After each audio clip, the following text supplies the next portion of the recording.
Hello friends, കോൺസുമേഷൻ്റെ on review വീഡിയോയിലോട്ട് എല്ലാവർക്കും സ്വാഗതം. അപ്പോൾ ഇന്നത്തെ എപ്പിസോഡ് എന്ന് പറയുമ്പോൾ ഒരു കിടുക്കാച്ച എപ്പിസോഡ് തന്നെയാണ് കേട്ടോ.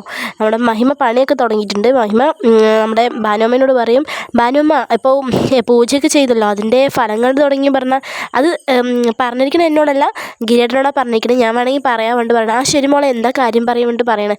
അപ്പോൾ പൂജയുടെ ഫലം കണ്ട് തുടങ്ങി പറഞ്ഞാൽ ഭാനുമ്മ നമ്മുടെ കുടുംബക്ഷേത്രത്തിൽ പോയിട്ട് 101 പ്രദക്ഷിണം വെക്കാൻ വേണ്ടി പറയണേ. അത് കേൾക്കുമ്പോൾ ആളങ്ങനെ ഷോക്കാവണം. കാരണം 101 പ്രദക്ഷിണമാ, ഞാനോ എന്നിട്ട് നെട്ടാണ്. അത് കഴിഞ്ഞിട്ട് പിന്നെ അതിനെന്താ മോളെ, ഞാൻ ചെയ്തോളാം, എനിക്ക് കുഴപ്പമൊന്നുമില്ല കൊണ്ട് പറയണം. പിന്നെ അത് വന്നിട്ട് നമ്മുടെ ഗിരി വന്നിട്ട് ഗിരിയോട് പറയും, മോനെ ഇങ്ങനെ നമ്മുടെ പൂജയ്ക്ക് വേണ്ടിയല്ലേ, ഞാൻ ചെയ്തോളാം, എനിക്ക് കുഴപ്പമൊന്നുമില്ല. അമ്മ വേണ്ട, എന്തിനാണ് 101 പ്രദക്ഷിണം പറയുമ്പോൾ നടക്കുന്ന കാര്യമാണോ എന്ന് ചോദിക്കുകയാണ്. അത് കുഴപ്പമില്ല മോനെ, ഞാൻ ചെയ്തോളാം, നമ്മുടെ ഇതിന് വേണ്ടിയല്ലേ, നല്ലതിന് വേണ്ടിയല്ലേ കൊണ്ട് പറയണം കേട്ടോ.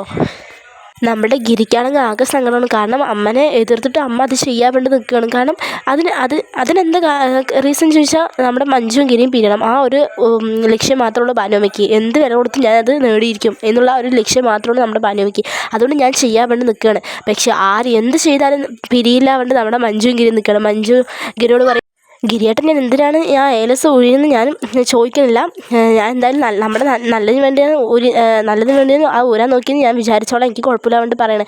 എന്നാലും അറിയാനൊരു താല്പര്യം ഉണ്ട് മഞ്ജുയോട് ചോദിക്കും. അതൊന്നിനുമില്ല, നീ അതൊന്നും പേടിക്കണ്ട, ഞാൻ ആ ഏലസ് ഊരാൻ നോക്കിയത് വേറെ ഒന്നിനുമല്ല പറഞ്ഞിട്ട് പറയണം. പിന്നെ അതുകൊണ്ട് പിന്നെ പറയും, എന്ത് വന്നാൽ ഞാൻ നിന്നെ കൈവിടില്ല, നീ എൻ്റെ മാത്രമാണെന്നൊക്കെ പറഞ്ഞിട്ട് കുറച്ച് റൊമാൻറ്റിക് കുറച്ച് കാര്യങ്ങളൊക്കെ പറയുന്നുണ്ട് കേട്ടോ. അപ്പോൾ എന്തായാലും ഇതൊക്കെ ഇരിക്കുന്നത് എപ്പിസോഡുണ്ടാവും. വീഡിയോ ഇഷ്ടമായ ലൈക്ക്, ഷെയർ, സബ്സ്ക്രൈബ് ചെയ്യുക. Thanks for watching.